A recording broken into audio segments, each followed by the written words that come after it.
warahmatullahi wabarakatuh. Salam bahagia, salam Bapak Ibu Guru hebat.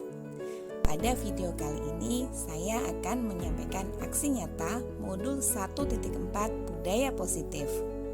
Perkenalkan, saya Eha Nur Hidayati, calon guru penggerak angkatan 7 kelas 052A2 dengan fasilitator Bapak Puji Cahyo Buana MPD dan pengajar praktik Bapak Singgih Adi Putra Wijaya SPD. Hal yang melatar belakangi kegiatan kali ini yaitu budaya positif merupakan perwujudan nilai-nilai kebajikan yang berpihak kepada murid. Memberikan pemahaman akan disiplin positif bagi murid sangat diperlukan karena sebagai pamong kita berkewajiban menuntun dan memfasilitasi sesuai dengan kebutuhan dan kodrat murid dalam mencapai nilai-nilai kebajikan sesuai dengan profil pelajar Pancasila. Dalam menuntun dan mengembangkan murid secara optimal berdasarkan kodrat yang dimilikinya, maka guru perlu melakukan perubahan untuk menciptakan budaya positif di sekolah. Diharapkan nilai kebajikan yang diterapkan melalui budaya positif ini menjadi keyakinan yang akan menjadi motivasi intrinsik pada murid. Tujuan penerapan budaya positif diharapkan menjadi pembiasaan yang baik pada murid sehingga akan membentuk karakter murid yang positif. Yang menjadi tolak ukur kegiatan ini yaitu murid terbiasa menerapkan 5S dan 1I yaitu senyum, sapa, salam, sopan, santun, dan ikhlas serta mengamalkan ajaran agamanya, menjaga kebersihan, cinta tanah air, dan menghormati sesama. Lini masa tindakan yang dilakukan pada minggu pertama adalah berkoordinasi dengan kepala sekolah terkait rencana tindakan yang akan dilakukan. Selanjutnya pada minggu kedua yaitu menyusun keyakinan kelas dengan melibatkan murid. Di minggu ketiga saya melakukan observasi dan pemantauan terkait keterlaksanaan keyakinan kelas yang telah dibuat. Untuk minggu keempat yaitu melakukan diseminasi dan berbagi praktik baik terkait pemahaman dan pengalaman budaya positif di sekolah. Dukungan yang saya butuhkan adalah support dari kepala sekolah, peran aktif dari semua warga sekolah dan pihak terkait, serta kolaborasi dan dukungan dari orang tua wali murid.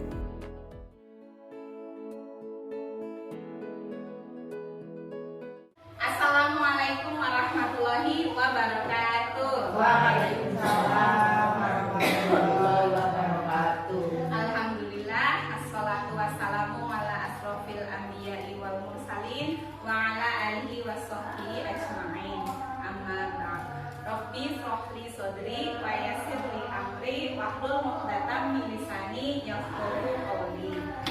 Yang terhormat Kepala Sekolah SD Negeri 2 Sambungkulon dan yang mewakili dan yang saya hormati pula Bapak dan Ibu Guru Dewan Guru SD Negeri 2 Sambungkulon. Pertama-tama marilah kita panjatkan puji syukur kehadirat Allah Subhanahu wa taala yang telah melimpahkan rahmat serta hidayahnya kepada kita sehingga pada siang hari ini kita dapat berkumpul bersama dalam acara diseminasi modul 1.4 budaya positif. Salawat serta salam semoga tetap tercurah kepada beliau Nabi Agung Muhammad SAW yang kita nanti-nantikan syafaatnya di yaumil akhir nanti. Amin. Bapak Ibu, pada kesempatan kali ini izinkan saya berbagi diseminasi modul 1.4. Ini adalah materi yang saya pelajari di pendidikan guru penggerak angkatan 7, terutama modul 1.4 yaitu tentang budaya positif. Mengapa kita perlu membuat atau menerapkan budaya positif? Karena budaya positif ini penting sekali untuk diterapkan di sekolah kita agar karakter murid, agar karakter guru bisa menuju ke karakter yang positif. Nah, selanjutnya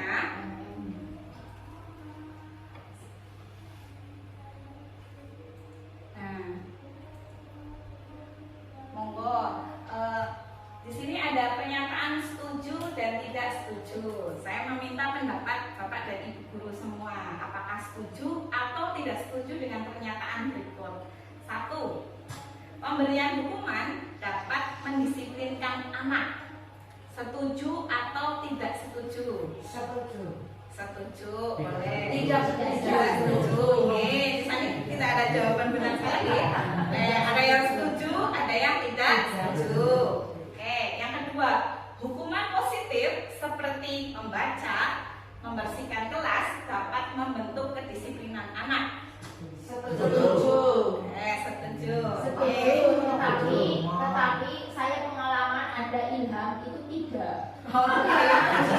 Biasa saja, kenapa kena bonek? Berarti ada sisi positif, ada negatif. Oke. Yang ketiga, peraturan kelas atau sekolah menjadikan anak lebih disiplin. Setuju atau tidak setuju? Setuju. Oke, ini. Kemudian pemberian penghargaan atau hadiah dapat meningkatkan motivasi belajar anak. Setuju. Setuju, tetapi saya pernah membaca itu tidak. Oke. Dari penting ya. Dari pernyataan Tidak baik. Oke, tidak baik berarti. Berarti pernyataan setuju dan tidak setuju kali ini tidak akan kita bahas dulu. Mari kita menuju ke materi, yaitu budaya positif. Nah, mengapa kita perlu mempelajari budaya positif? Nah, di sini budaya positif adalah nilai-nilai atau keyakinan-keyakinan atau suatu pembiasaan yang berpihak pada murid, yang di dalamnya mengandung sejumlah kegiatan yang mampu menumbuhkan karakter murid, seperti yang dikehendaki atau tujuan pendidikan menurut Ki Hajar Dewantoro, yaitu pendidikan adalah menuntun yang segala kodrat yang ada pada anak agar mereka dapat mencapai keselamatan, kebahagiaan yang setinggi-tingginya baik sebagai manusia maupun sebagai masyarakat.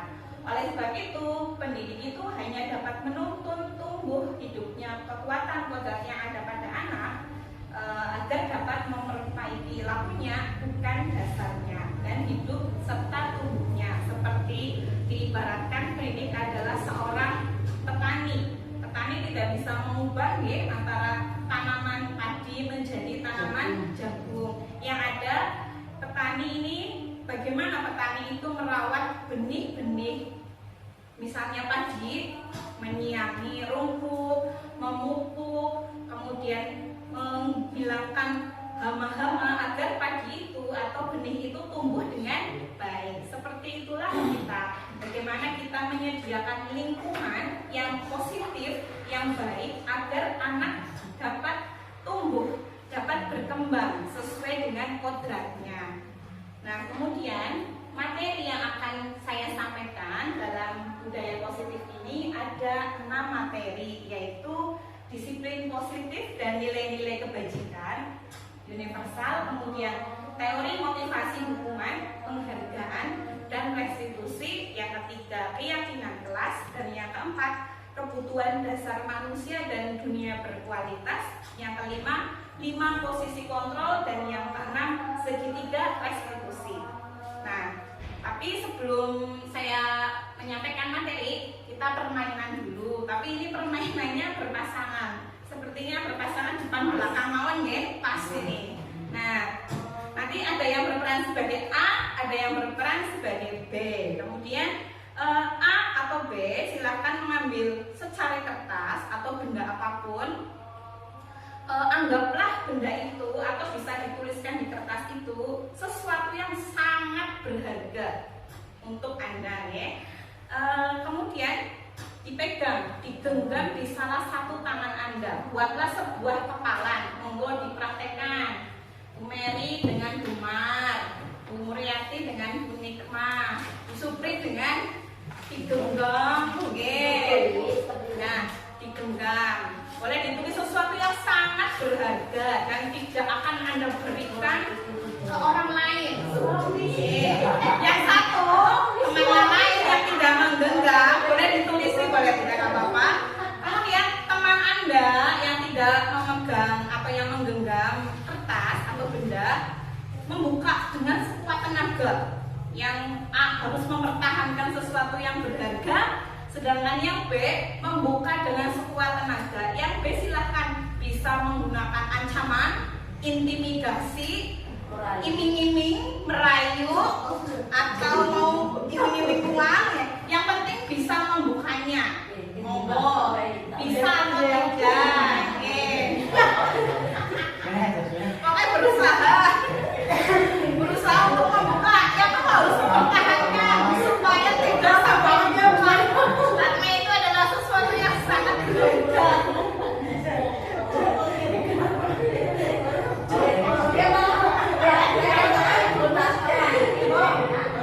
Ya, monggo sudah. Oke. Apa yang terjadi? Apakah yang B bisa membuka kepalan tangan yang A? Ancamannya kurang. Ya, iming-imingnya kurang ya Bu. Tunjukannya kurang. Oh, oke. Berarti sebenarnya di sini siapa yang memegang? Waalaikumsalam Pak Monggo. Selamat datang Pak Fit. Ngaji mawon bagi Pak Bayan. Ngaji mawon. Terus lanjut. Oke, berarti di sini siapa sih yang sebenarnya memegang peranan penting atau memegang kontrol untuk membuka atau tidak membuka? Siapa yang memegang peranan? Sudah ada tempat. Lagi. Oke, Ngaji mawon Bu, ada penuh. Bu. betul apa Bu? Mulung. Oke. Oke, tadi kenapa tidak bisa membuka tangannya A, temannya? Terlalu kuat. Terlalu kuat. Berarti yang B usahanya kurang ya. Berarti di sini dapat disimpulkan siapa yang memegang kontrol untuk membuka dan tetap menutup? Ini sendiri. Orang lain atau diri sendiri? Diri sendiri. Diri sendiri. Ya, berarti sebenarnya di sini yang berkehendak untuk membukakan tangan atau tetap mengepalkan adalah diri sendiri. Nah, Bapak Ibu, di sini ada hubungannya dengan teori kontrol. Psikiater dan pendidik Dr. William Gosling dalam teori kontrol yang kemudian berkembang dan dinamakan sebagai choice theory ini meluruskan beberapa miskonsepsi tentang makna kontrol. Yang pertama, ilusi guru bisa mengontrol murid. Nah, di sini murid pada dasarnya kita tidak dapat memaksa murid untuk melakukan sesuatu. Ketika murid itu melakukan sesuatu karena perintah kita, berarti murid itu dengan senang hati membiarkan dirinya untuk dikontrol oleh Orang lain. Tapi ketika kita memerintahkan, kadang kan terjadi nih Bu, Bapak, kita memerintahkan tapi anak itu aja baik, dikon sinau, dikon garap PR, aja nggak mau mengerjakan PR. Berarti murid ini tidak bisa dikontrol oleh guru. Kemudian yang kedua, ilusi bahwa kritik dan membuat orang bersalah dapat menguatkan karakter. Nah, di sini pada kita sering mengkritik dan membuat orang merasa bersalah. Contohnya, kenapa kamu tidak mengerjakan PR? Kasihan loh ibumu, kasihan bapakmu yang sudah memberi uang saku, sudah bekerja keras. Nah, di sini kita membuat anak itu merasa bersalah. Di sini sebenarnya kita tidak menguatkan karakter anak, tapi membuat anak itu merasa bersalah akan dirinya, atau di sini identitasnya gagal. Kemudian yang selanjutnya, ilusi bahwa penguatan positif atau positif efektif dan bermanfaat. Penguatan positif dan rujukan bentuk-bentuknya seperti ini dapat mengontrol anak-anak ya Bapak Ibu dalam segala usaha mempengaruhi murid untuk mengulangi suatu perilaku tertentu. Misalnya kita memberikan hadiah atau memberikan reward atau ujian. Nah, sebenarnya kita ini dalam jangka waktu yang tertentu kemungkinan murid itu menyadari bahwa kalau rujukan kita sebenarnya menjadi ketergantungan bagi murid. Kalau tidak dibujuk, kalau tidak dikasih hadiah, kalau tidak di reward, kalau tidak dipuji, maka murid itu kurang usahanya untuk melakukan sesuatu. Nah, yang keempat yaitu ilusi bahwa orang dewasa memiliki hak untuk memaksa. Nah, banyak orang dewasa di sini percaya bahwa mereka memiliki tanggung jawab penuh untuk memaksa atau membuat murid itu melakukan sesuatu dengan paksaan. Nah, di sini itu tadi ilusi bahwa guru bisa mengontrol murid. Kita lanjutkan. Dan di sini siapa yang sesungguhnya memiliki kontrol? Nah, di sini ada teori stimulus respon dan teori kontrol. Pada teori stimulus respon, kita mencoba mengubah agar orang lain berpandangan sama dengan kita. Itu kalau stimulus respon. Tapi dalam teori kontrol, kita berusaha memahami pandangan orang lain tentang dunia. Dan perilaku buruk dilihat sebagai suatu kesalahan. Itu menurut kita selama ini. Tapi menurut teori kontrol, semua perilaku sebenarnya memiliki tujuan. Yang ketiga, orang lain bisa mengontrol saya. Tapi yang terjadi sebenarnya hanya Anda atau hanya diri kita yang bisa mengontrol diri sendiri. Kemudian saya bisa mengontrol orang lain. Tapi sebenarnya yang terjadi kita tidak bisa mengontrol orang lain. Dan pemaksaan ada pada saat bujukan gagal. Jadi karena kita kalau membujuk gagal, kita berhak maksa. Padahal kolaborasi, konsensus atau perundingan itu lebih menciptakan pilihan-pilihan baru. Dan kalau yang stimulus respon, kalau ini model berpikir menang kalah, berarti kita yang maksa menang, yang dipaksa kalah. Tapi untuk teori kontrol, model berpikir menang menang. Kita menang dan yang kita ingin yang dikontrol itu menang. Nah, ini dalam rangka menciptakan lingkungan berpikir yang positif, maka perlu strategi untuk menciptakan sekolah yang disiplin. Nah, disiplin apa yang sebenarnya Bapak Ibu pikirkan ketika ada muncul kata-kata disiplin? Disiplin itu berarti erat kaitannya dengan apa? Diri sendiri, terus apa lagi? Kepatuhan akan aturan. Kepatuhan akan aturan-aturan yang berlaku. Berarti di sini sebenarnya disiplin erat kaitannya dengan peraturan. Nah, dalam budaya kita, makna disiplin dimaknai sebagai sesuatu yang dilakukan seseorang pada orang lain untuk mendapatkan kepatuhan. Nah, Bapak pendidikan kita, Bapak Ki Hajar Dewantoro menyatakan di mana ada kemerdekaan, disitulah harus ada disiplin yang kuat. Merdeka tidak berarti bebas melakukan segala sesuatu, merdeka di sini ada batasan-batasan. Nah, disiplin yang dimaksud adalah disiplin diri. Betul tadi Bu Supri mengatakan bahwa disiplin kaitannya dengan diri.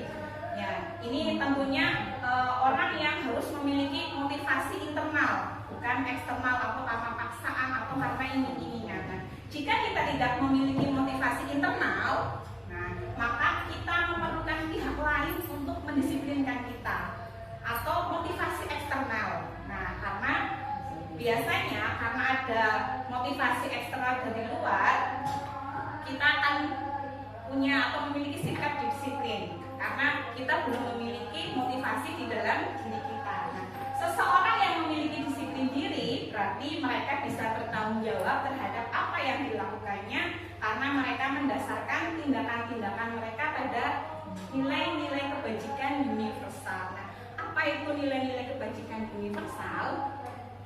Nah, nilai-nilai kebajikan universal atau yang kita yakini sebagai nilai-nilai adalah sifat-sifat positif manusia yang merupakan tujuan mulia yang ingin dicapai dicapai setiap individu. Misalnya saya ingin disiplin. Nah, disiplin ini sebetulnya nilai kebajikan. Nah, nilai-nilai tersebut bersifat universal, berlaku di seluruh dunia, lintas bahasa, suku bangsa, agama maupun latar belakang.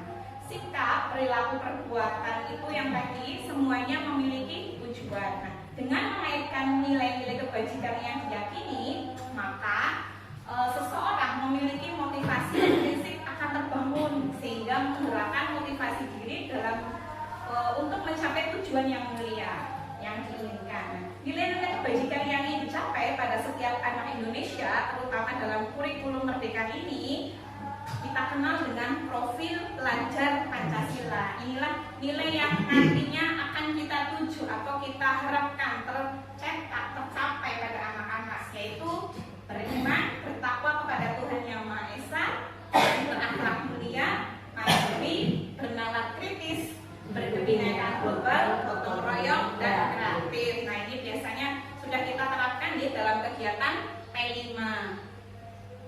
Kemudian, motivasi perilaku manusia. Ini Bapak Ibu, sebagai seorang guru, saat Anda hadir mengajar di kelas tepat waktu, sebenarnya motivasi apakah yang mendasari tindakan Anda? Ada yang ingin menyampaikan pendapatnya? Kenapa ingin hadir mengajar di kelas tepat waktu? Umar, jawab sih. Monggo, Umar. Kenapa ke sekolah setiap hari itu lebih awal, gasik, dan mengajarnya tepat waktu? Itu motivasinya nopo itu? Pertama ingin mendisiplinkan anak dan diri kita sendiri.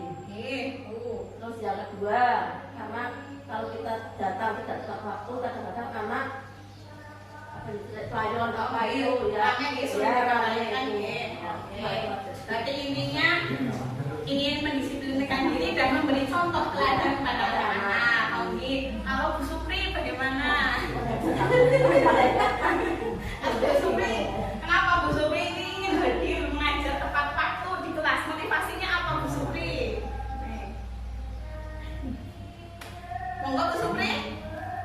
Ya sama seperti dengan Bu Maria, harusnya itu menumbuhkan sikap disiplin terhadap dari diri kita sendiri. Tapi mohon maaf saya belum. Orang Madani. Tapi kan saya menyadari. Orang Madani alhamdulillah.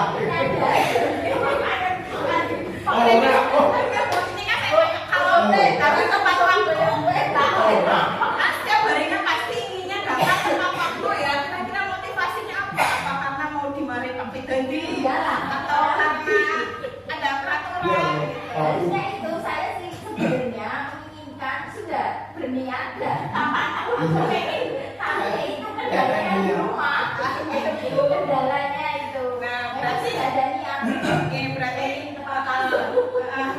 berarti intinya ingin memberi teladan Ibu kepada anak-anak kita, kepada siswa. Nah, sebenarnya bila di sekolah kita tidak ada peraturan yang mengharuskan guru datang tepat waktu, kemudian tidak ada surat teguran, tidak ada teguran dari Bapak Kepala Sekolah, guru yang harus menambah, atau tidak atasan yang memuji ketika datangnya awal atau gasik, apakah Anda akan tetap datang tepat waktu untuk mengajar?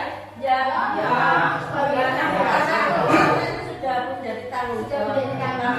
Alhamdulillah, berarti Bapak Ibu sudah memiliki motivasi dari dalam atau motivasi intrinsik. Nah, dalam teori motivasi, hukuman, penghargaan, dan restitusi, ini tindakan itu atau hukuman mempunyai 3 motivasi. Yang pertama, untuk menghindari ketidaknyamanan atau hukuman. Nah, apa yang terjadi apabila saya tidak melakukannya? Misalnya kita tidak berangkat ke KG, takut ditegur misalnya. Itu berarti untuk menghindari ketidaknyamanan, kita tidak berangkat misalnya Orang ditakoni wis ora nyaman kok. Ini apa sih telat? Orang enggak nyaman kok ya. Berarti kadang kita melakukan tersebut masih karena menghindari ketidaknyamanan, berarti ini termasuk motivasi eksternal. Yang kedua, untuk mendapatkan imbalan atau reward dari orang lain atau institusi. Misalnya kita melakukan ikut diklat, ikut workshop, itu karena ada ini sertifikat. Kalau tidak ada itu tidak ikut. Nah, ini kemudian kita bukan karena kita ingin ilmunya, ya, tapi selama ini sebenarnya ingin ilmunya, sertifikatnya bonus. Nah, kalau seperti itu, ini juga masih dalam motivasi eksternal. Nah, yang ketiga, untuk menghargai diri sendiri. Nah, saya ingin menjadi seperti saya disiplin berangkat gasik karena saya yakin disiplin merupakan awal dari kesuksesan. Misalnya, saya ingin ikut KKG karena ini kebutuhan untuk meningkatkan kompetensi. Saya ikut workshop karena ingin meningkatkan kompetensi. Terus kemudian misalnya pujian, penghargaan, dan sertifikat tadi itu bonus yang mengikuti lah. Ini berarti kita sudah memiliki motivasi internal lah. Ini sebenarnya tujuan dari disiplin yang positif. Kemudian, menurut Bapak Ibu, dari ketiga jenis motivasi tadi, motivasi manakah yang saat ini paling banyak mendasari perilaku murid-murid kita? Nah, ini murid-murid kita. Apakah murid kita datang kasih karena takut dimarahi oleh kita? Atau murid kita selama ini sregep mengerjakan PR, sregep mengerjakan tugas karena diberi hadiah oleh kita? Nah, kira-kira motivasi yang mana? Atau misalnya anak-anak didik kita mengerjakan PR karena mereka sadar betul bahwa itu kebutuhan mereka untuk belajar. Nah, menurut Bapak Ibu, kira-kira motivasi yang mana yang masih sebagian besar mendasari perilaku murid-murid kita? Apa tadi karena untuk menghindari ketidaknyamanan, untuk mendapatkan pujian, atau memang sudah dari internal, dari diri mereka sendiri? Belajar semua karena ada tugas boleh dikerjakan. Nah, tugas kira-kira kalau tidak dikerjakan itu murid-murid kita sudah seperti itu. Cenderung kalau menurut saya malah kayaknya sih motivasinya masih dari eksternal, yang dari luar. Ampun kok yang dihukum, dimarahi guru, dilaporkan ke orang tua. Kami sedang merasakan sekali di Bantar. Mungkin laporan memang tak melihat siswa kelas 5 kok luar biasa sekali. Dasarnya ada siswa caranya manis politik SMP kelas 10 tapi ngefeknya terhadap siswa yang lain. Masya Allah, tiada hari tanpa berpiringan Pak Guru yang kami rasakan saja sholat duhur itu, sholat duhur berjamaah. Orang Mada itu sampai orang boleh konven jamaah dulu. Mungkin orang berjamaah yo turun ngapain sholat dilarang. Dan pada akhir ini baru 1 mingguan kurang lebih Bapak Ibu guru itu menemukan solusi. Ibu guru yang ngalahi tidak ikut sholat berjamaah, caranya memvideo caranya. Dan itu video itu saja saat proses sholat bisa tenang sekali.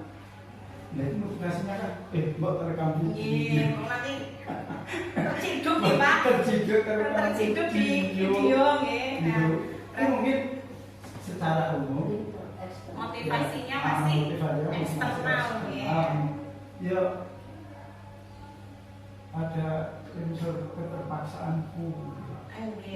Memang mungkin awalnya kita mengawali dengan motivasi eksternal untuk menemukan motivasi internal ini. Berarti kalau murid kita masih mempunyai motivasi eksternal, strategi apa yang selama ini diterapkan untuk menanamkan disiplin positif kepada murid-murid? Apakah masih dengan hukuman atau penghargaan?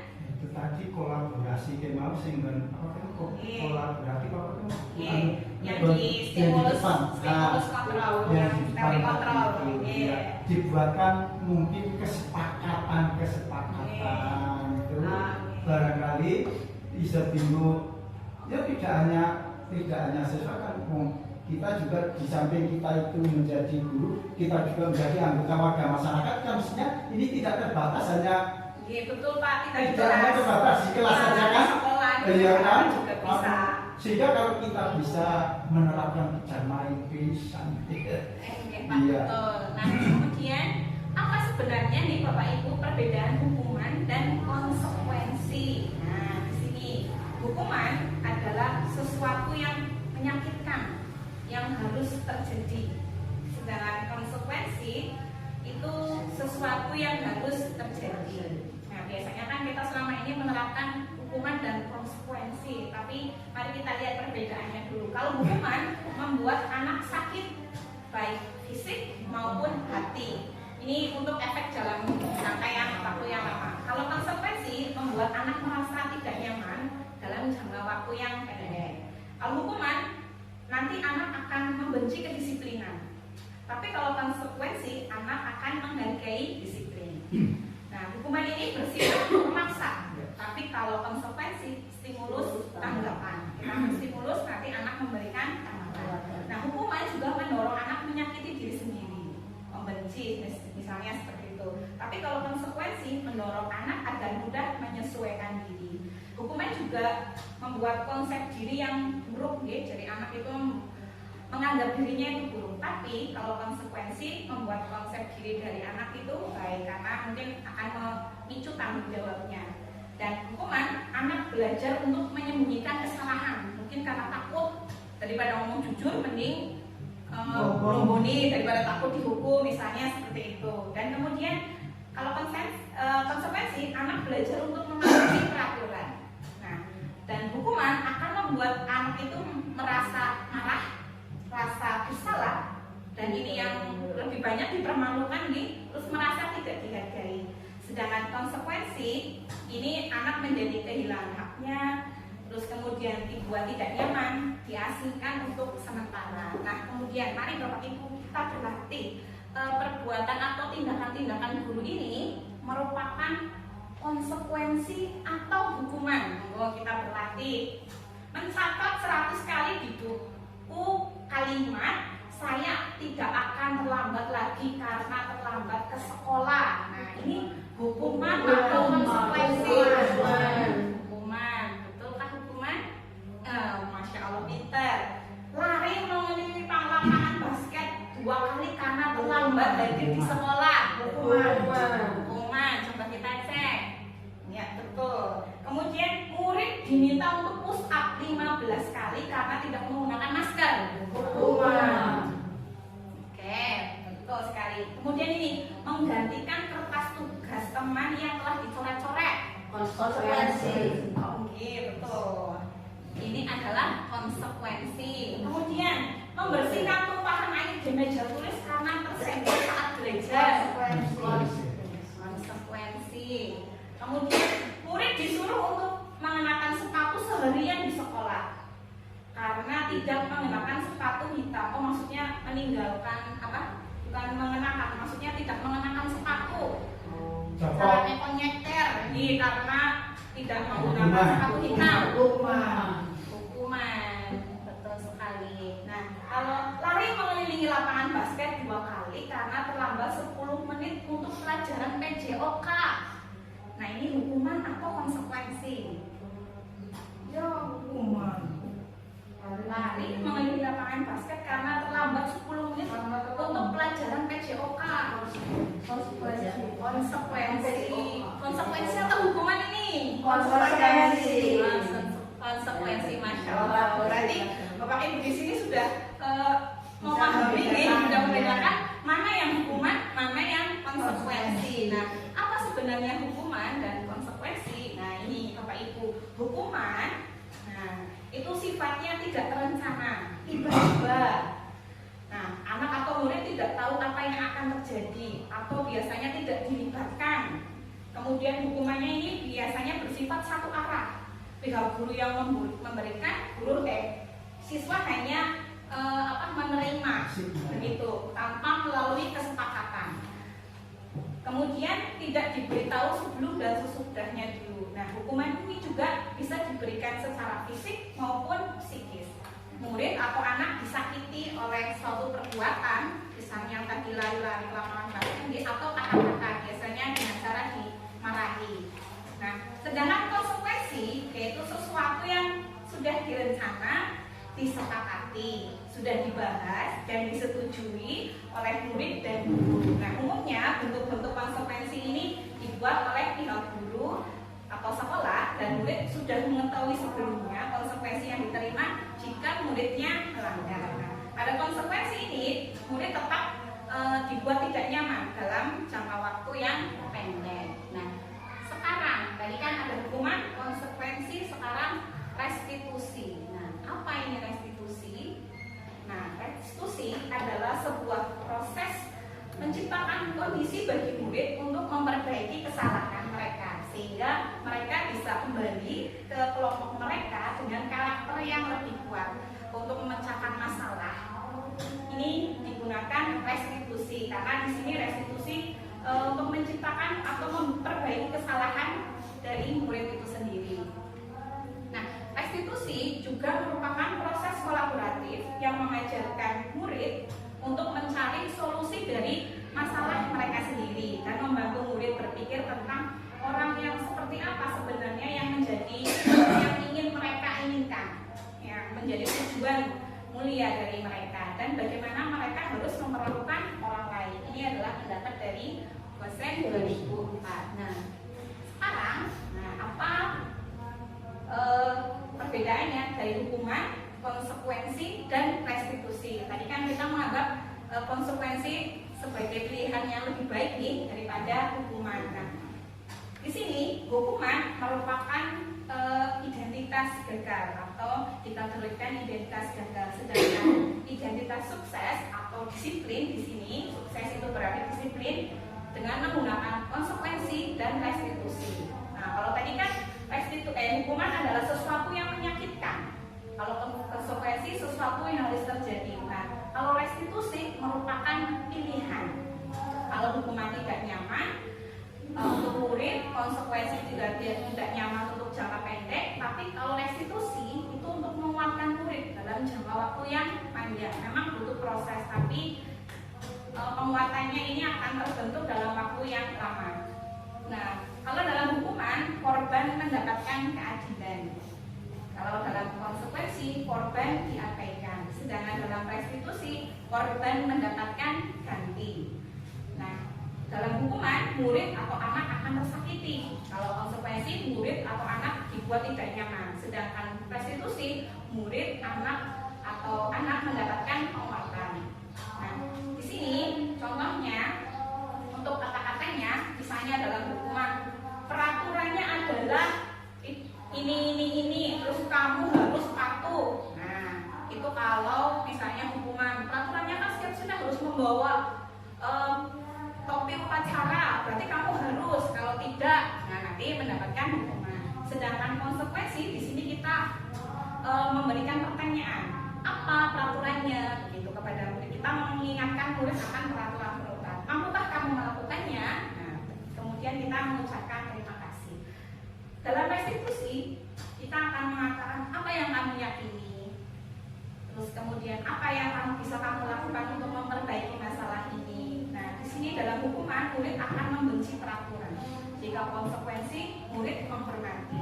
Tapi kalau dalam restitusi ini murid akan menghormati diri sendiri dan orang lain. Nah, ini kalau hukuman bersifat negatif, konsekuensi itu netral, kalau restitusi positif. Contohnya, awas kalau kamu lakukan lagi ya, awas kamu.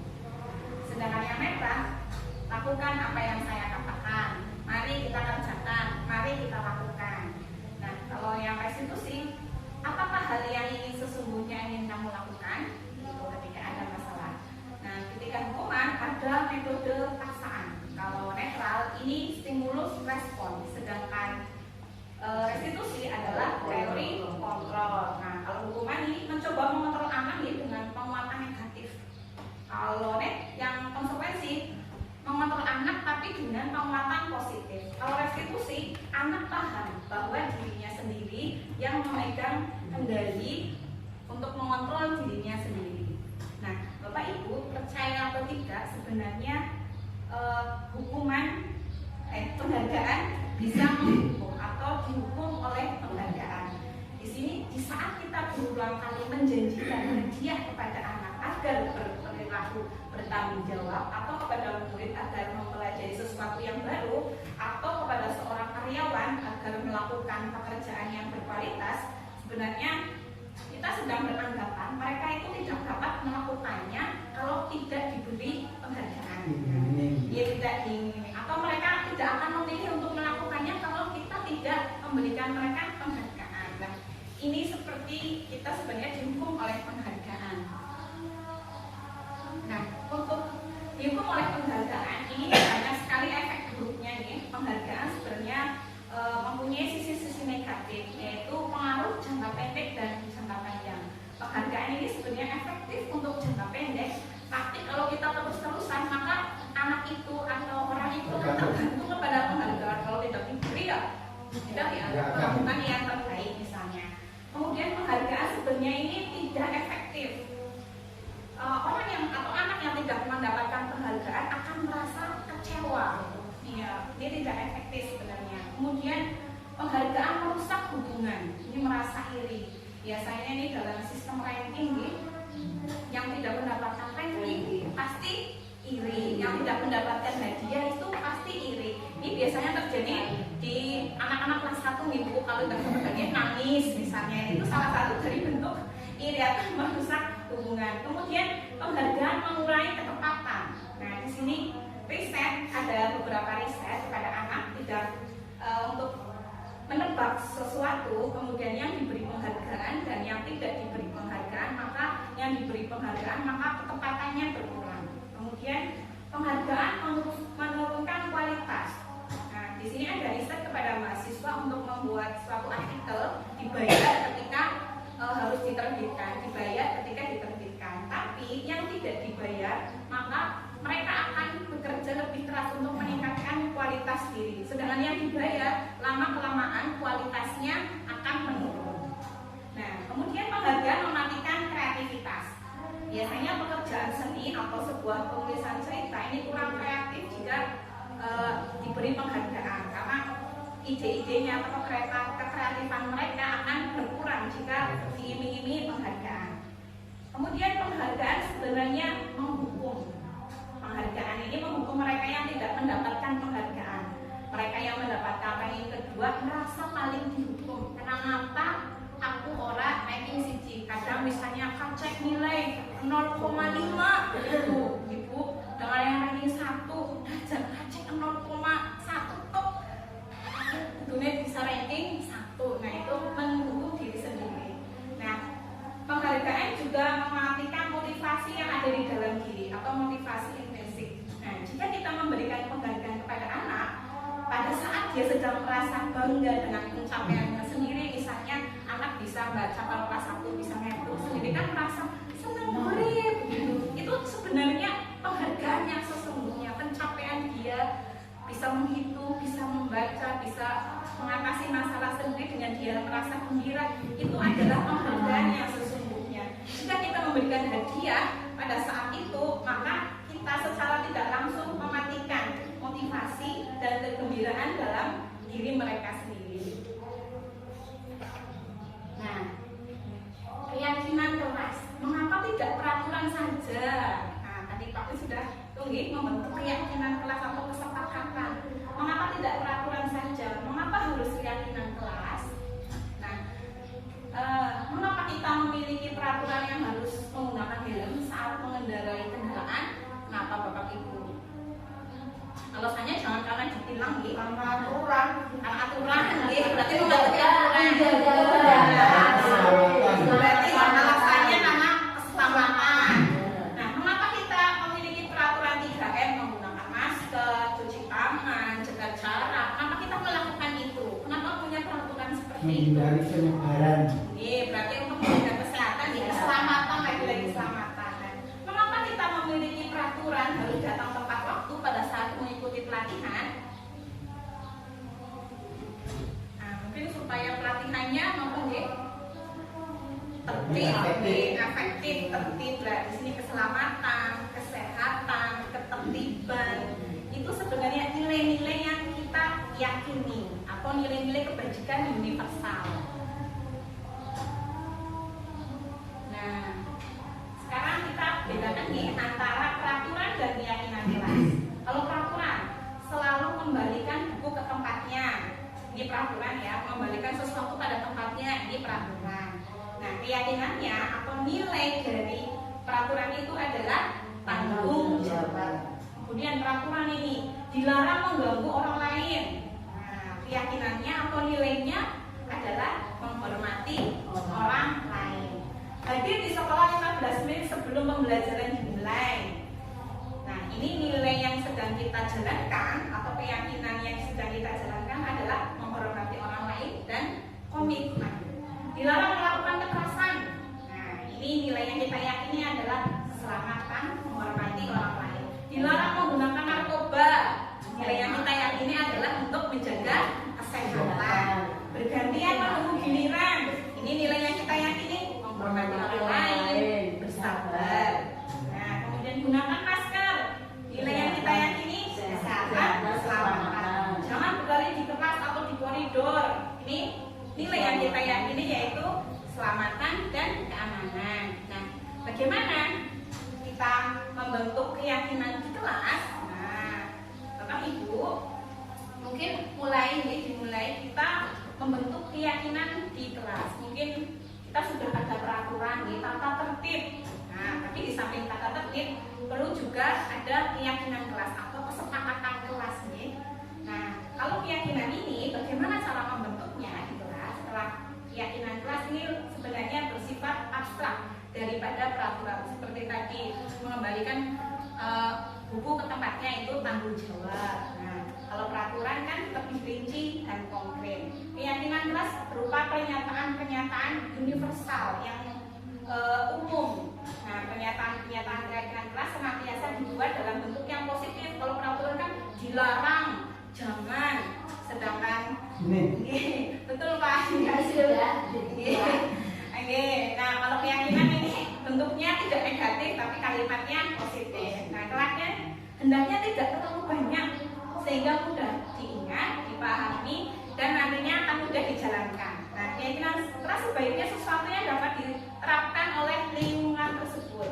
Oleh sebab itu, membentuk keyakinan kelas semuanya atau warga kelas atau warga sekolah harus berkontribusi, berkolaborasi, membuat keyakinan kelas melalui curah pendapat. Apa yang mereka ingini, apa yang mereka yakini untuk dijalankan.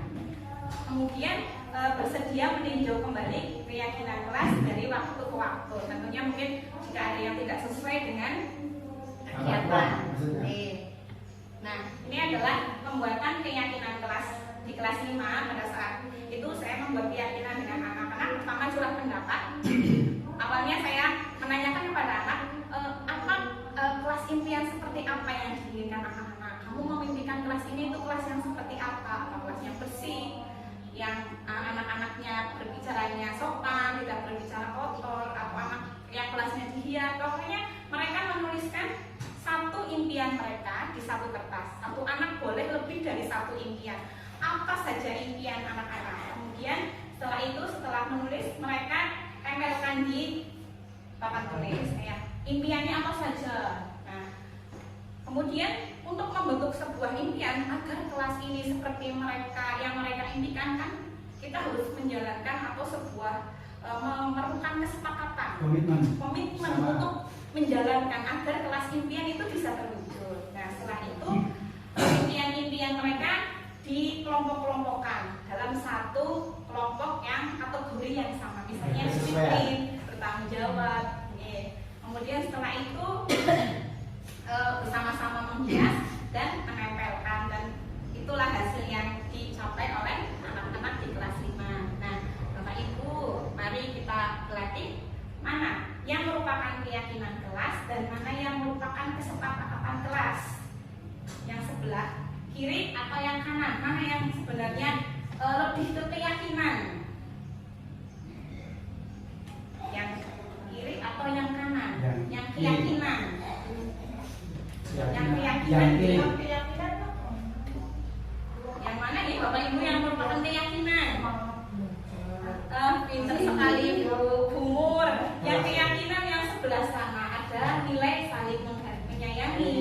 semangat, peduli. Nah, kalau di sini lebih ke peraturan kelas. Oke.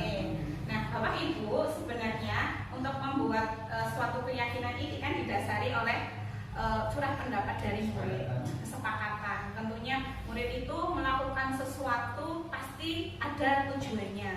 Nah, salah satu tujuan untuk melakukan tindakan adalah untuk memenuhi kebutuhan dasar manusia. Ada 5 kebutuhan dasar manusia, yaitu bertahan hidup, misalnya makan, minum, dan yang lain-lain. Ada kasih sayang dan rasa diterima, kemudian penguasaan, ada kebutuhan akan kesenangan, kemudian kebutuhan akan kebebasan. Nah, mari kita bedah kasus. Di sini ada Ibu Ambar, guru wali kelas 2A di SD Pelita Hadis menghadapi ulas salah satu muridnya di kelas, yaitu Doni. Beberapa anak di kelas 2A telah datang padanya mengeluhkan Doni seringkali meminta bekal makan siang mereka dengan paksa. Jika Anda menghadapi situasi seperti Bu Ambar, apa yang sebenarnya kita lakukan? Menurut Bapak Ibu, kira-kira apa alasan Doni melakukan hal tersebut?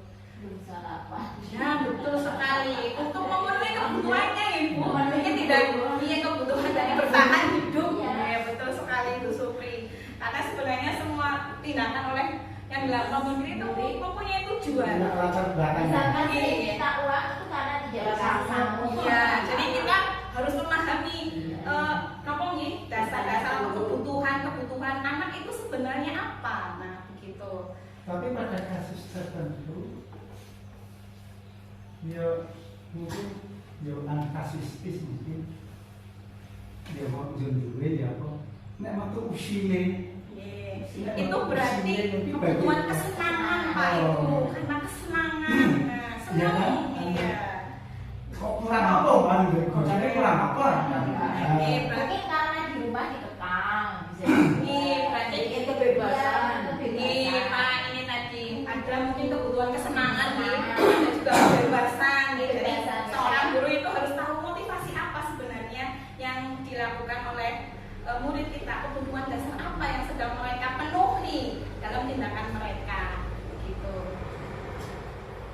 Kemudian dalam penerapan disiplin positif ini restitusi mengembangkan 5 posisi kontrol. Nih, Bapak Ibu, ada 5 posisi kontrol yang dalam proses perjalanannya seorang pendidik itu harus mengenai. Nah, yang pertama ada posisi penghukum. Yang kedua, posisi membuat orang merasa bersalah. Yang ketiga, posisi sebagai teman. Yang keempat, posisi pemantau. Dan yang kelima, manajer.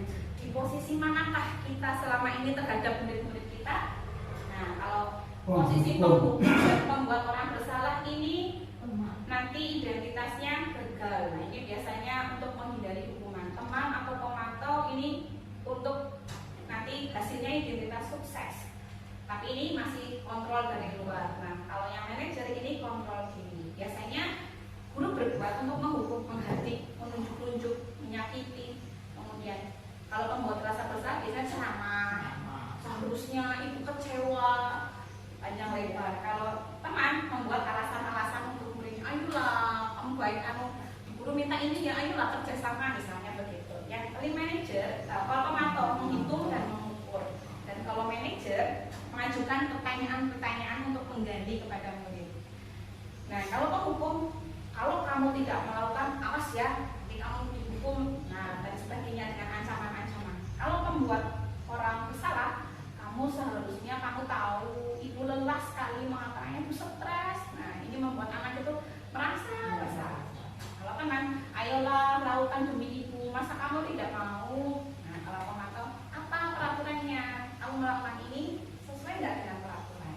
Nah, kalau manajer, apa yang kita yakini? Apa yang bisa kita kerjakan untuk memperbaiki masalah ini? Nah, hasilnya, kalau penghukum itu nanti anak itu menjadi pemberontak, menyalahkan orang lain. Kalau pembuat rasa bersalah, dia lebih ke menyembunyikan kesalahan, menyangkal, bohong. Dan kalau teman ini jadi ketergantungan sama guru, aku seneng kalau pak guru kae misalnya, karena sudah akrab misalnya. diawasi, tapi biasanya kalau tidak diawasi nanti murid kayak lagi. Nah, ini kalau posisi meja ini akan menguatkan pribadi.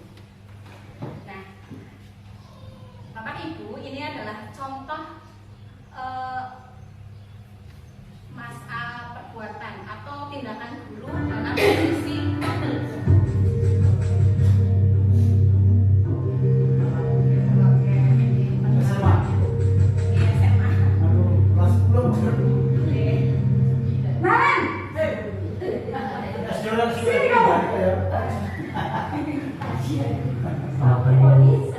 Selalu terlambat. Kamu deh pasti terlambat. Aku, saya Apa? Apa coba? Alasan kamu apa lagi? Kapan sih kamu tidak terlambat? Malas sekali ya kamu jadi anak. saya Dasar pemalas.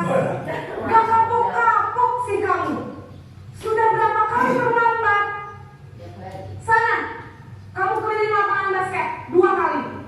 kenapa saya harus ke lapangan basket, Bu? Kenapa?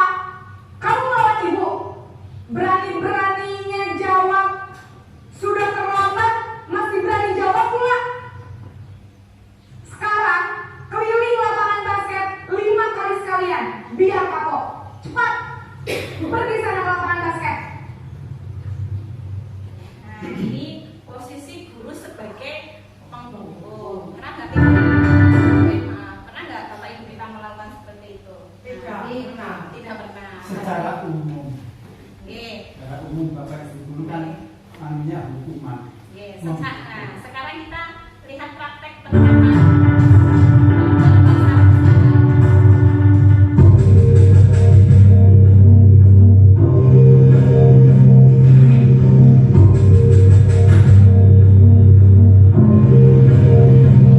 Naren!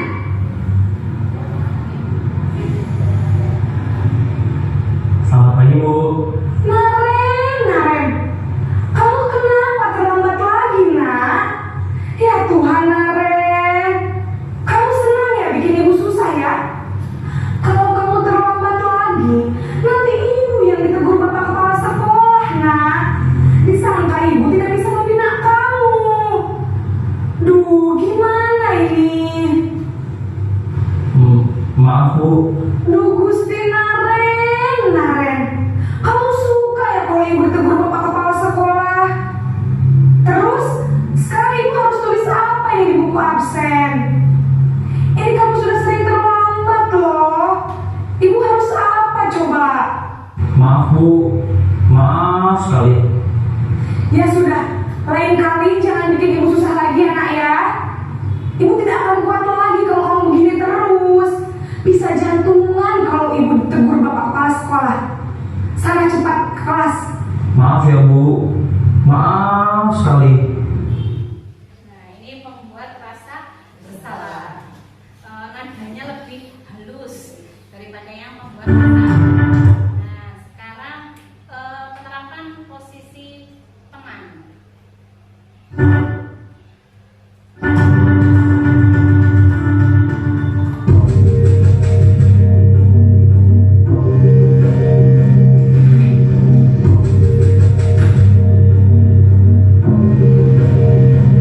Naren!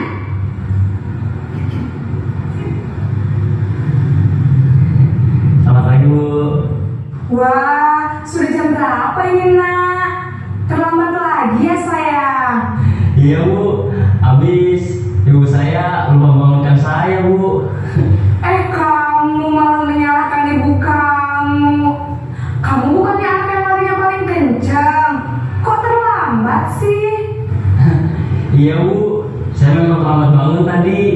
Jadi biarpun saya lari kencang, tetap nggak kejar, Bu. Ya sudah sana. Nanti lain kali larinya lebih kencang lagi ya.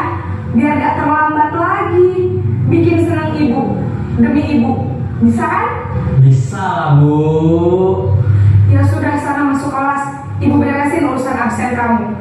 Kamu ini ada-ada saja. Nah, ini lebih ke sifat teman ya, tapi ini jadi ketergantungan anak. Anak jadi milih lebih suka ke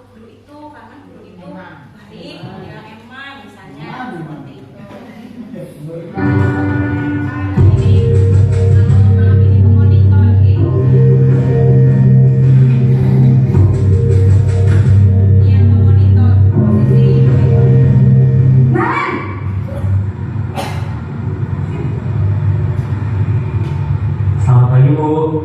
Naren, apa peraturan sekolah kita tentang jam berapa kita harus masuk sekolah, nak? Kita harus di sekolah jam 7, Bu. Iya betul, sekarang sudah jam 7.20. Naren sudah tahu konsekuensinya jika terlambat hadir. Paham, Bu. Saya harus tinggal kelas pas jam istirahat selama 20 menit. Iya benar, konsekuensinya demikian. Jadi nanti jam 9.30 pas istirahat, kamu harus tinggal di kelas, kerjakan tugas tambahan untuk ketertinggalan kamu, ya?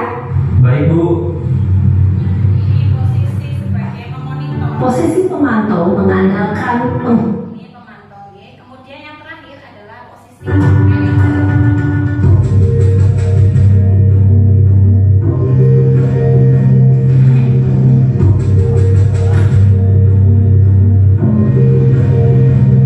Naren!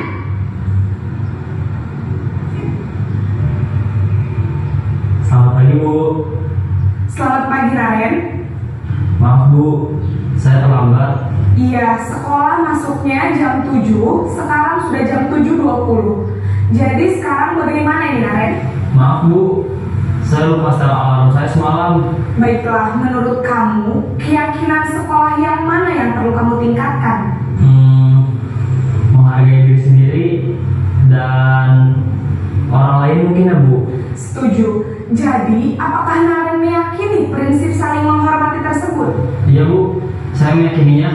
Apakah Naren bersedia memperbaiki masalah keterlambatan ini? Bersedia, Bu. Bagaimana kamu akan perbaiki masalah keterlambatan ini? Saya akan coba untuk tidak lupa menyetel alarm saya, Bu. Baik, kalau Naren lupa menyetel alarm di rumah, ada orang yang kira-kira bisa bantu mengingatkan tidak? Ada, Bu.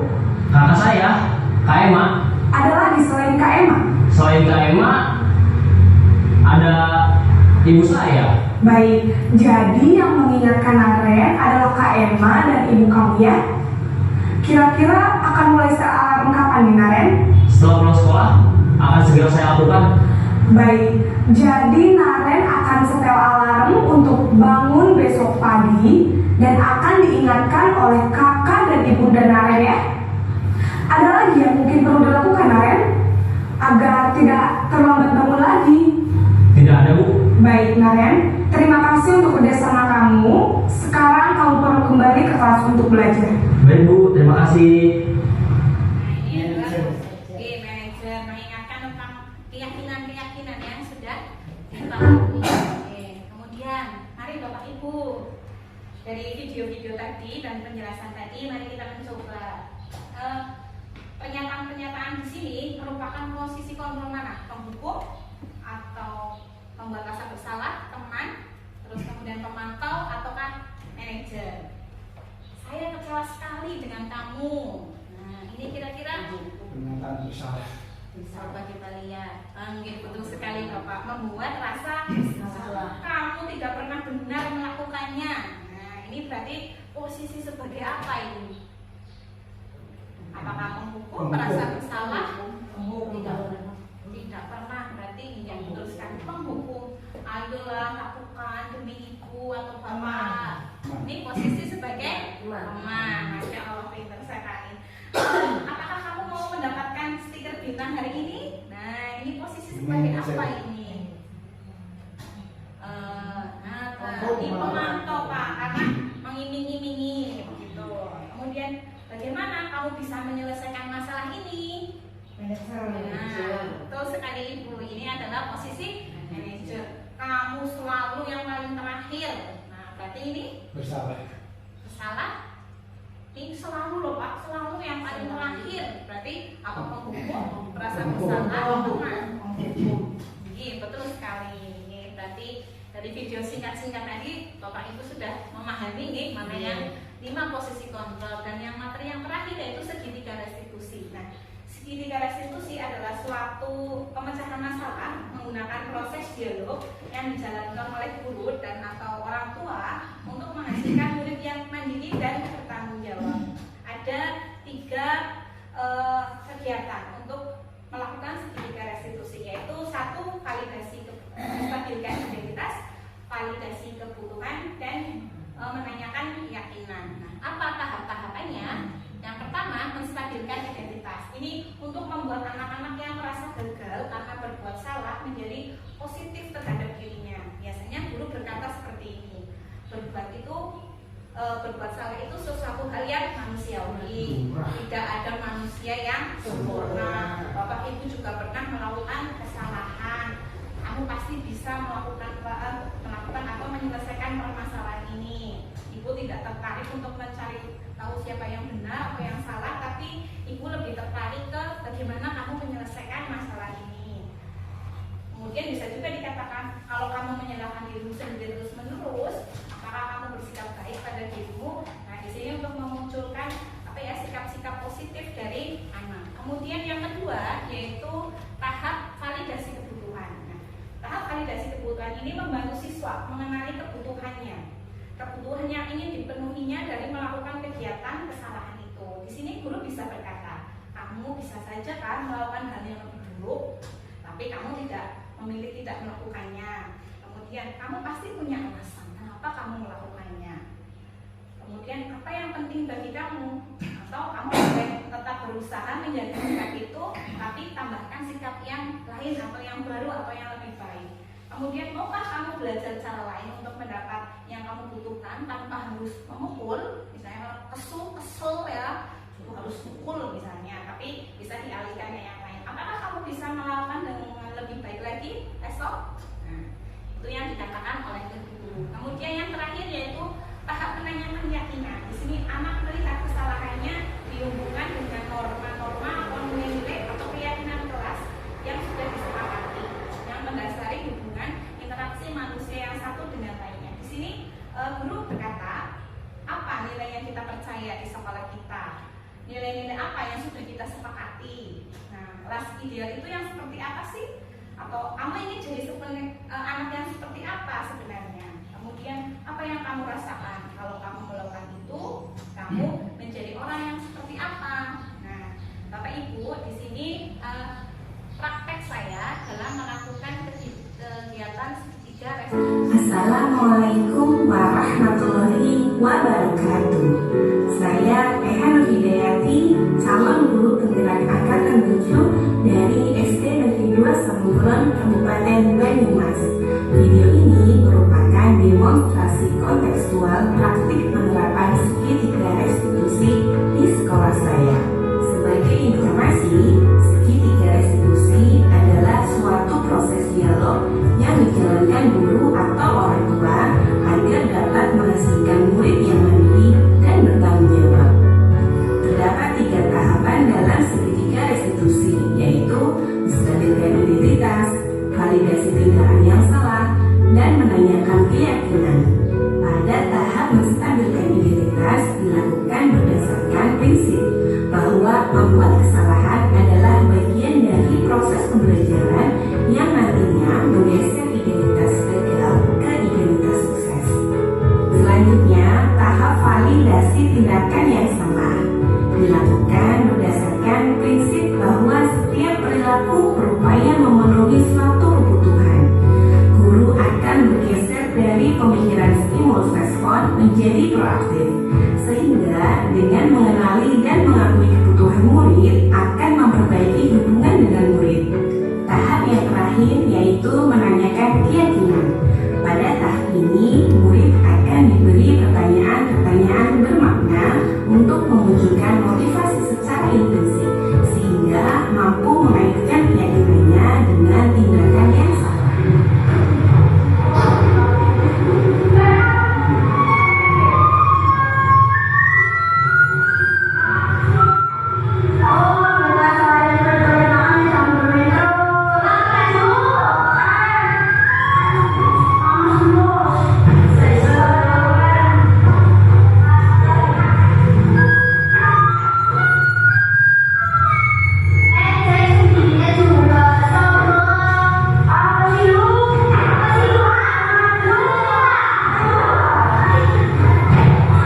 Assalamualaikum Mbak Andita. Waalaikumsalam Bu. Mbak Andita tahu kenapa Mbak Andita berbuat di sini? Aku karena kemarin saya tidur di kelas. Coba ceritakan ke ibu kenapa Mbak Anita bisa ribut di kelas. Saya pesan Bu lagi masuk diletekin sama itu kreatif Bu. Oh, pantas aja Mbak Anita kesel. Kalau guru yang diledekin, guru pasti juga merasa kesel. Terus, apa yang dilakukan Mbak Anita waktu itu? Saya langsung tanya Pak Ibu suruh maju Bu. Terus, gimana lagi? Pas waktu itu. Pas Pak Ibu maju, Pak Ibu juga kelihatan ikut. Akhirnya saya balik ledek, jadinya saling ledek Bu. Mbak Anita melakukan seperti itu pasti ada alasannya. Coba ceritakan ke ibu. Bu, Pak Ibu nggak mau menghargai saya, jadinya saya marah. Guru tahu pasti kamu melakukan itu karena kamu emosi, terus kamu ingin membela diri, merasa tidak dihargai, iya kan? Iya Bu. Nah, coba kita lihat lagi tindakan kamu yang meletik balik masalah itu. Kira-kira apakah sudah sesuai dengan keyakinan kelas kita? Iya Bu, nggak sesuai Bu. Nah, keyakinan kelas kita yang mana yang tidak sesuai dengan perbuatan Mbak Anita? Yang menghargai itu nggak Bu? Iya, betul. Lalu, menurut Mbak Anita, menghargai Tuhan itu penting atau tidak? Tidak Bu. Iya, Ibu setuju dengan pendapat kamu. Kita harus saling menghargai, saling menghormati, karena kita sama-sama sedang belajar di sini Mbak Anita. Nah, kira-kira apa yang harus Mbak Anita lakukan untuk mengatasi atau memperbaiki situasi ini? Saya akan minta maaf Bu sama itu. Lalu, apa lagi? Istighfar Bu, dan saya akan bersabar lagi. Masya Allah. Jadi Mbak Anita akan minta maaf, kemudian akan lebih sabar lagi, terus banyak istighfar. Ya, jadi Mbak Anita sudah tahu ya apa yang harus dilakukan. Nah, jadi kira-kira mulai kapan ini Mbak Anita akan melakukan hal ini? Mulai hari ini Bu. Alhamdulillah, berarti mulai hari ini Mbak Anita akan berusaha menjadi anak yang lebih sabar lagi, menghargai teman, menyayangi teman, dan semoga Mbak Anita menjadi anak yang sabar, menghargai teman, disayang teman, menjadi kebanggaan orang tua, dan sukses dunia akhirat. Amin. Semangat ya Mbak Anita. Amin. Terima kasih Bu Guru dan Pak Jajan. Silakan. Nah, itu adalah salah satu praktek segitiga restitusi yang saya lakukan. Sebenarnya ada 2 kasus, tapi mengingat waktu, jadi saya tampilkan satu saja. Kalau ingin melihat yang satunya di YouTube saya. Assalamualaikum. Nah, kemudian, ini kegiatan yang terakhir nih Bapak Ibu. Alhamdulillah kita sudah sampai di penghujung acara. Maaf saya agak ngebut. Kita setelah melakukan atau mengikuti sesi ini, perasaan apa yang muncul selama mengikuti sesi ini Bapak Ibu? Khususnya mengenai makna disiplin dan motivasi intrinsik. Monggo ada yang ingin memberikan refleksinya, pendapatnya, atau mungkin saran dan kritik juga, silahkan. Umar, monggo, apa yang dirasakan? Apa Pak Win? Mudah-mudahan salah. Oh, Bapak, tidak ada yang salah Ya. di sini. Dari rangkaian awal hingga akhir, luar biasanya sebuah pembelajaran yang diberikan itu saling bergerak pura-pura Ini betul Pak sekali, luar biasa ini. Ini jadi cenderung kita menjadi seorang guru yang bersifat mendukung, nama-nama mengajak gitu.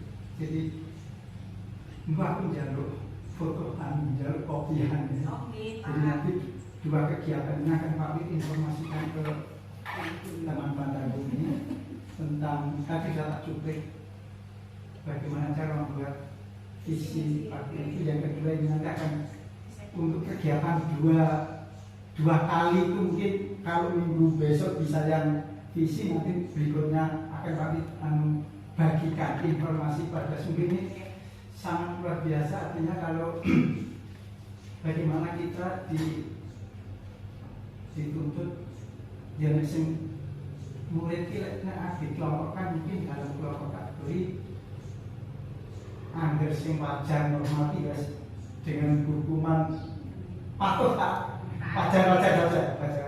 Tapi pada suatu saat ada siswa jonok-jonok yang kelompok atas ada kelompok bawah kayak gitu. Nah, itu untuk yang menghadapi yang cenderung siswa yang suka bermasalah tadi, bagaimana kita dituntut untuk membangunkan motivasi inspirasi.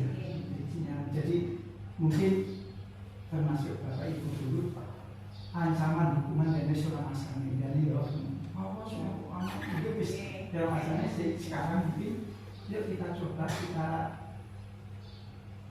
kembangkan, kita hidup-hidupkan berdekat-dekat mengetahui, menggali masalah apa sih yang sebenarnya kita melihat tadi latar belakangnya kebebasan, pangan, kesenangan itu misalnya nanti ya ini Pak Wi lagi nanti siswa-siswi saya sing ternyata juga semakin banyak siswa semakin banyak masalah juga. Ya gitu, betul Pak. Betul itu. Ini Pak Wi terpikir, termotivasi ini untuk akan lalu bagikan kepada memang cenderung siswa ini ancaman, hukuman, ucapan yang sering kita sebagai penghukum. Karena penghukum sebenarnya tidak efektif dalam jangka panjang itu tidak efektif. Mungkin kalau yang posisi restitusi atau manajer mungkin sulit diterapkan, guru sabar, tapi untuk jangka panjang itu akan sangat bermanfaat bagi anak sebenarnya. Mungkin pada prakteknya sulit, sabar, bicara angel, jawabannya angel. Untuk membangun diskusi dengan anak kan tidak mudah nih. Kadang ditanya aja, belum mau membuka hatinya dan dirinya untuk berkonsolidasi atau berkolaborasi dengan guru. Inilah tugas kita nih Pak. Saya juga dengan mempelajari modul ini, saya menyadari bahwa selama ini saya masih dalam posisi kontrol pembuat rasa bersalah. Itu lebih banyak. Nah sekarang mulai belajar, walaupun kadang karena sudah terbiasa dari tahun-tahun yang sana, tapi tidak salahnya dari sini dengan mengikuti kegiatan ini saya mulai belajar untuk menerapkan posisi sebagai kontrol manager. Memang sulit tapi setidaknya kita belajar dan berusaha untuk menerapkannya. Dan semoga budaya positif di sekolah kita tercipta dan menjadi karakter dari sekolah. Amin. Adakah yang ingin memberikan pendapatnya lagi Bapak Ibu? Ada yang ingin pendapatnya lagi? Cukup? Kalau tidak, saya akhiri. Terima kasih. Alhamdulillah kita sampai pada akhir acara. Saya berterima kasih sekali Bapak dan Ibu mau menemani proses belajar saya, dan semoga apa yang saya bagikan hari ini bermanfaat untuk diri saya, bermanfaat untuk Bapak Ibu semua, dan bermanfaat untuk sekolah ini. Terima kasih. Saya tutup. Salam guru penggerak, tergerak, bergerak, menggerakkan. Billahi taufiq wal hidayah. Wassalamualaikum warahmatullahi wabarakatuh. Waalaikumsalam warahmatullahi wabarakatuh. Bismillahirrahmanirrahim. Assalamualaikum warahmatullahi wabarakatuh. Perkenalkan, nama saya Bidati, Kepala Sekolah SD Negeri 2 Sambangkulon 2 Korwil Camdin Gembaran, di mana salah satu teman kami yaitu Ibu Eka Nur Hidayati sekarang ini sedang mengikuti program guru penggerak angkatan yang ke-7. Hari ini baru saja Bu Eka menyelesaikan tugas diseminasi yang berkaitan dengan budaya positif. Luar biasa, ini sungguh kalau kami tidak mempunyai guru calon penggerak ini, insya Allah kami tidak akan dapat ilmu bagian dari yang diterima Bu Eka. Sehingga budaya positif yang disampaikan, didiseminasikan Bu Eka ini sungguh banyak yang membuat kami sangat termotivasi, dan ini akan lebih baiknya kalau informasi ini disebarkan kepada banyak teman guru. Itu saja yang dapat saya sampaikan. Terima kasih. Salam guru penggerak. Assalamualaikum warahmatullahi wabarakatuh.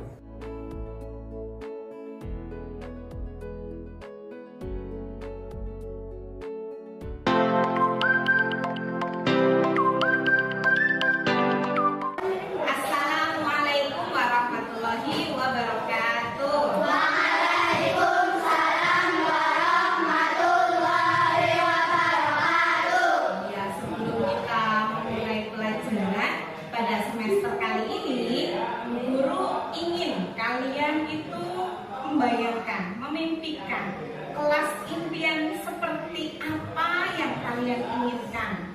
Kalian pernah nggak punya angan-angan, cita-cita, oh kelas 5 ini nanti kelasnya seperti ini, anak-anaknya sopan, anak-anaknya baik. Pernah nggak punya impian seperti itu?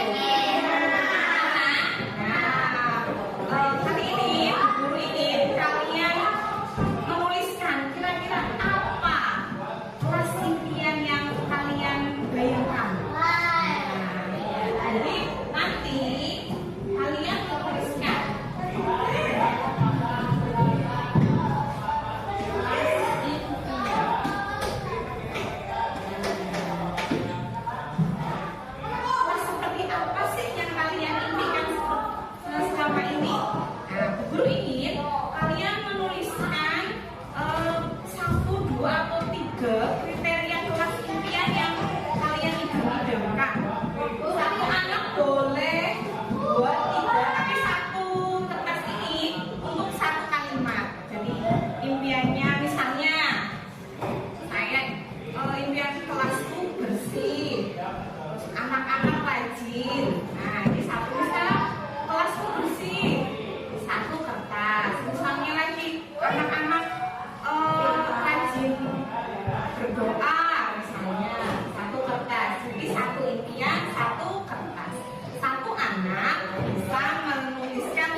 dibantu oleh temanmu mengelompokkan kriteria kelas impian. Untuk mewujudkan ini kelas impian kita tentunya harus ada kesepakatan ya, kesepakatan yang kita jalankan, yang kita percayai dan yang kita yakini agar kelas impian kita itu terwujud. Nah, nilai-nilai apa sih yang harus kita jalankan? Nah, tadi sudah dikelompokkan, nanti kita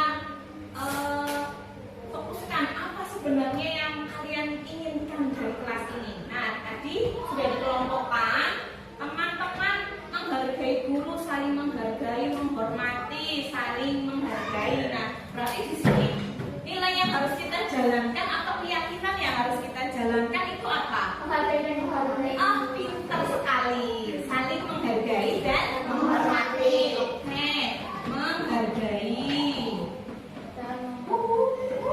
Baik, menghormati. Apalagi selain menghargai, menghormati?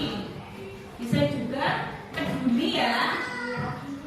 Oh, ini nanti. Nah, terus ini nih, kelas impian teman yang jujur. Nah, berarti nilai apa ini? Jujur. Pintar sekali, nilai jujur. Nah, melaksanakan kewajiban kelas. Terus apa ini? Bertanggung jawab melaksanakan kewajiban hak. Berarti apa?